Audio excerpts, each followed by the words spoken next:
the chariots. The earliest civilizations on the Horn of Africa and in southwest Arabia dates back to the second millennium BC. This culture is called the Tahama culture. It originated in Africa. The Tahama culture probably originated in Nubia.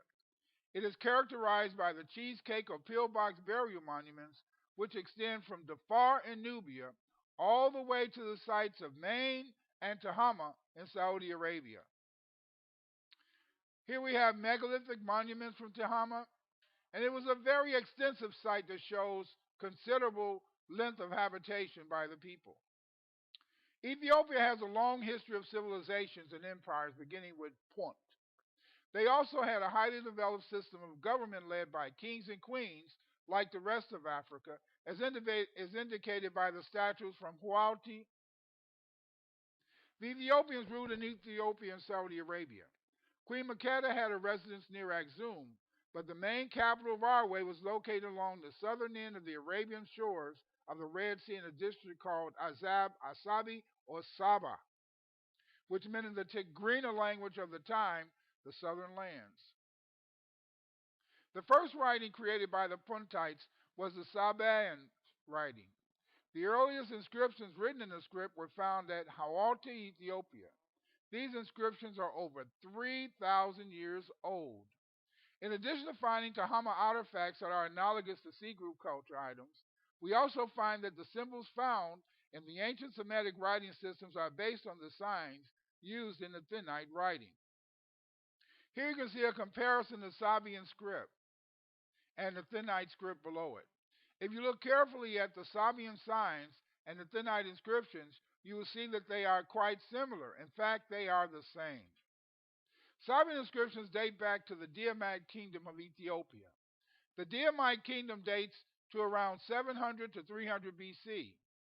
The first Sabaean inscriptions in Yemen only appear much later at the Yemeni Dam site, and they date to only 400 BC.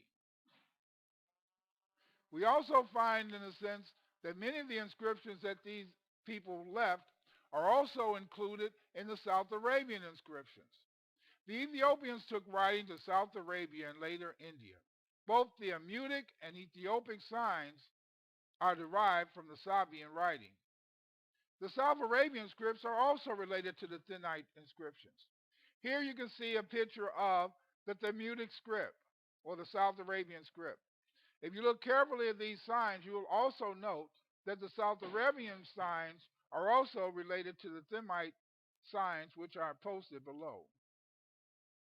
The earliest Sabaean inscriptions in Saudi Arabia, such as this inscription from Ma'arib, appear hundreds of years after the Sabaean script was already being used by the Ethiopians. It was also used to make the Thamutic writing, and Thamutic was a very popular South Arabian writing that was used in ancient times. We also find, in a sense, that the Sabaean inscriptions involved into Ge'ez. Here's the Ge'ez inscription of Ezana, king of Axum. The Ge'ez writing continues to be used in Ethiopia, and many of the most ancient books of the Ethiopian is written in Ge'ez. As we've noted from this simple preview, this overview of writing in Africa, we find that writing systems derived from Thinite. The Thinite inscriptions were used to write Sabaean and even the Phoenician writing of the Phoenician people. These writings from Sabaean later evolved into Thamutic, the South Arabian scripts, such as Manaean, Thamutic, and etc. And we also find, in a sense, that Sabaean was also used to invent the Ge'ez script and the Nagari script. The Nagari script is a writing system used in India today, and is based on the Ethiopian inscriptions. The Thinite script also was important in the development of the Libico-Berber writing, Proto-Elamite, Vai, the Indus Valley, and Minoan or Linear A writing.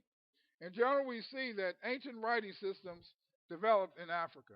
These ancient writing systems were taken by these African people throughout Africa